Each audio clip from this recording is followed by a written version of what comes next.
जय Hind students, welcome back again in this session. This is Divyanshu Pandey और आज की इस क्लास का हमारा topic nuclear command authority of India रहने वाला है। हम सभी जानते हैं कि भारत को सक्षम और शक्तिशाली बनाए रखने के लिए न्यूक्लियर वेपन्स सबसे ज्यादा जरूरी रहते हैं और यही हमारे राष्ट्र को सबसे ज्यादा मजबूत भी रखते हैं। अब हमारे भारत में जितने भी आपके न्यूक्लियर वेपन्स हैं उनके कमांड, कंट्रोल और उनसे रिलेटेड ऑपरेशनल डिसीजंस लेने की जो रिस्पॉन्सिबिलिटी होती है वो आपके एनसीए अथॉरिटी के पास रहती है। एनसीए क्या है, इसकी हिस्ट्री क्या है, भारत में कितने टाइप्स के आपके न्यूक्लियर आर्सेनल वेपन्स हैं और इनसे रिलेटेड क्वेश्चन कैसे आपके एग्जाम में पूछे जाएंगे, इन सभी बातों को हम आज के इस क्लास में कवर करेंगे। तो चलिए शुरुआत करते हैं।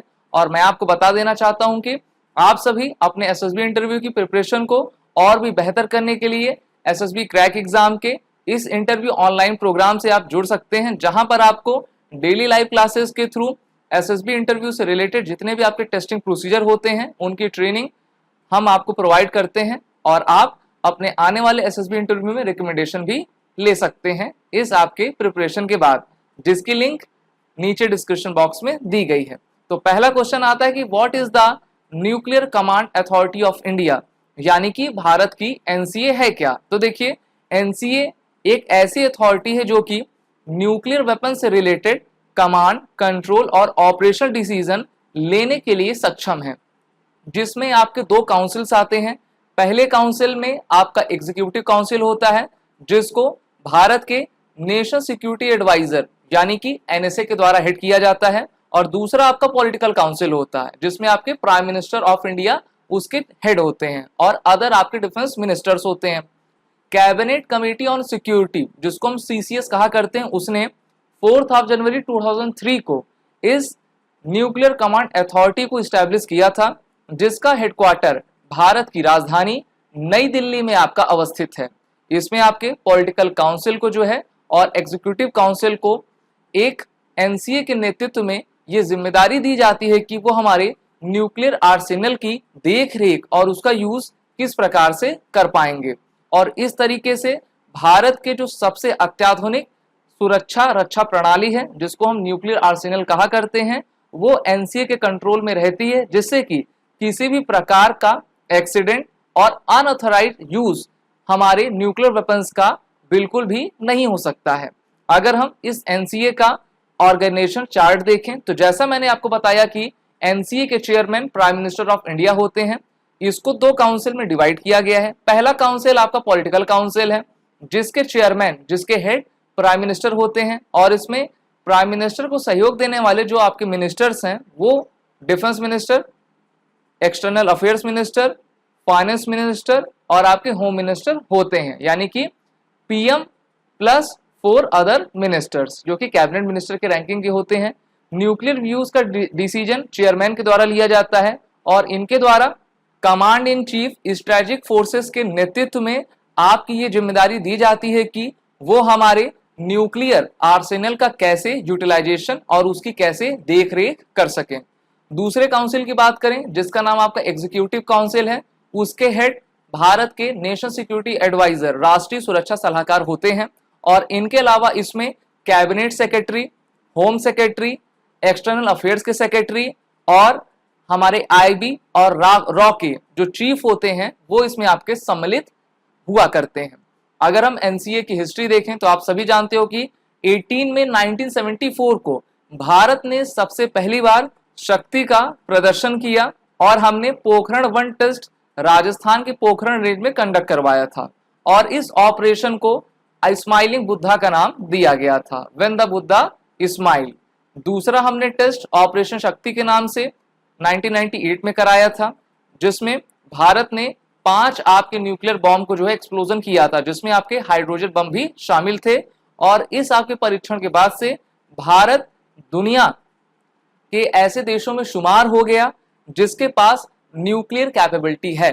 भारत के ऊपर काफी प्रतिबंध भी लगे थे, लेकिन भारत ने अपने दृढ़ निश्चय को दिखाते हुए इन दोनों ही आपके न्यूक्लियर टेस्ट को कंडक्ट किया। पॉलिटिकल काउंसिल के ही अंदर आपके स्ट्रेटेजिक फोर्सेस कमांड आती है, जिसको हमारे आर्म फोर्सेस के द्वारा इसका रेगुलेशन करवाया जाता है और इसके चीफ जो होते हैं वो आर्मी, नेवी और एयरफोर्स तीनों से ही आपके अल्टरनेटिव वे में चुने जाते हैं। Commander in chief of the strategic forces command जो रहता है वही इनकी पूरी देख रेख किया करता है। और अगर अभी की बात करें तो commander in chief of the strategic forces command vice admiral R B. Pandit Ati Vishisht सेवा मेडल है और ये भारत के 12वें आपके कमांडर इन चीफ हैं स्ट्रेटेजिक फोर्सेस कमांड के अंदर। यानी कि यही आपकी एक स्ट्रेटेजिक फोर्सेस एक ऐसी कमांड है जिसके अंडर भारत के जितने भी न्यूक्लियर वेपन्स होते हैं उनकी देखरेख में रखे जाते हैं। और ये जिम्मेदारी जब इनको दी जाती है तो ये काफी सोफिस्टिकेटेड आपकी एक रिस्पॉन्सिबिलिटी होती है, जिससे कि डेटा लीक ना होने पाए, कि दुश्मन को हमारे हथियार प्रणाली का और उनकी लोकेशन का किसी भी तरीके से पता ना चल पाए। न्यूक्लियर ट्रायड की बात कर लेते हैं तो भारत के पास अब ऐसी कैपेबिलिटी है कि भारत आपका लैंड, एयर और वाटर तीनों ही प्लेटफॉर्म से न्यूक्लियर वेपन्स को आपका टेस्ट फायर कर सकता है और भारत ने ऐसा करके दिखाया भी है। अगर हम न्यूक्लियर ट्रायड के लैंड वर्जन की बात करें तो इसमें पृथ्वी और अग्नि मिसाइल आती हैं जो कि एक न्यूक्लियर कैपेबल मिसाइल है। सबसे पहले हम पृथ्वी मिसाइल की बात कर लेते हैं जिसको इंटीग्रेटेड मिसाइल डेवलपमेंट प्रोग्राम के तहत आपका बनाया गया था। पृथ्वी के टोटल 3 वर्जन्स अभी आपके अवेलेबल हैं। पृथ्वी फर्स्ट ये वर्जन आपके आर्मी वर्जन है, यानी कि हमारे इंडियन आर्मी के लिए है। इसकी रेंज 150 किलोमीटर है और ये 1000 किलोग्राम का पेलोड लेकर ट्रेवल कर सकता है। दूसरी आपकी पृथ्वी सेकंड है जो आपकी एयरफोर्स वर्जन है और इसकी रेंज 250 किलोमीटर है और इसमें पेलोड आपका 500 किलोग्राम का है। पृथ्वी थर्ड वर्जन आपका नेवल वर्जन है जिसकी रेंज 350 किलोमीटर है और इसमें जो पेलोड लगता है, यानी कि इसमें जो एक्सप्लोजिव हम लगाते हैं, whether it is nuclear explosive या फिर हम अदर अपना स्ट्रेटेजिकल एक्सप्लोजिव लगाएं, उसका वजन जो रहता है 1000 केजी रहता है। अब हम बात कर लेते हैं अग्नि मिसाइल की। आप सभी जानते हो अग्नि एक MRBM, SRBM, IRBM और आपका ICBM मिसाइल है। तो अगर हम बात करते हैं अग्नि फर्स्ट की, ये आपका मीडियम रेंज बैलिस्टिक मिसाइल है जिसकी रेंज 700 से लेकर 1200 किलोमीटर तक है और ये हमारे इंडियन आर्मी में अभी ऑपरेशनलाइज्ड है। अग्नि प्राइम अभी हाल ही में अग्नि प्राइम जो कि आपके मीडियम रेंज बैलिस्टिक मिसाइल है, इसका वर्ष 2021 में सफलतापूर्वक प्रक्षेपण भी किया गया था और इसकी रेंज 1000 से लेकर 2000 किलोमीटर तक है और अभी इसका प्रोसेस अंडर डेवलपमेंट है। अग्नि second MRBM medium range ballistic missile 2000 से लेकर 3500 किलोमीटर तक ये जा सकती है और इसको हमारे आर्म फोर्सेस में कमीशन करवा लिया गया है। The next one is the अग्नि थर्ड जो कि आपकी IRBM मिसाइल है, यानी कि इंटरमीडिएट रेंज बैलिस्टिक मिसाइल, और ये मिसाइल लगभग 5000 किलोमीटर तक जाने में सक्षम है और ये भी अभी ऑपरेशनलाइज्ड है।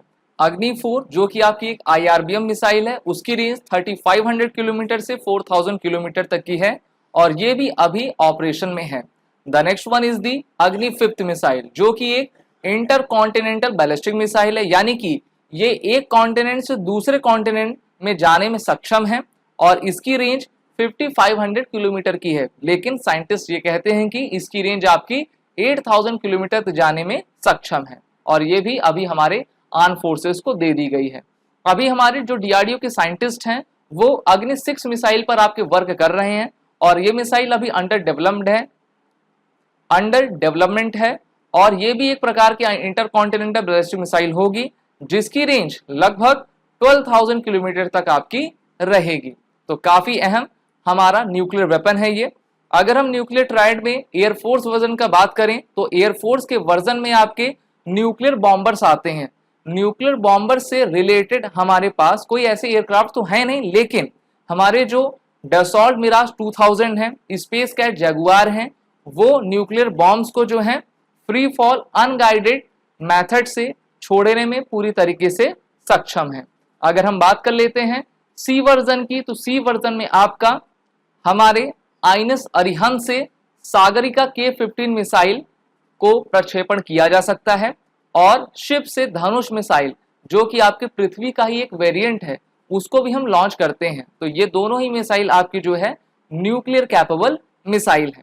डिलीवरी ऑफ वेपन्स, यानी कि वेपन्स की डिलीवरी कैसे होती है, इनको एक जगह से दूसरी जगह कैसे पहुंचाया जाता है और इनकी लोकेशन कहाँ पे है। तो अभी तक ये आपका क्लासिफाइड नहीं हुआ है, क्योंकि आप सभी जानते हो कि ऐसे डेटा को बाहर बिल्कुल नहीं आना चाहिए, क्योंकि ये राष्ट्र की सुरक्षा के खिलाफ हो जाएंगे।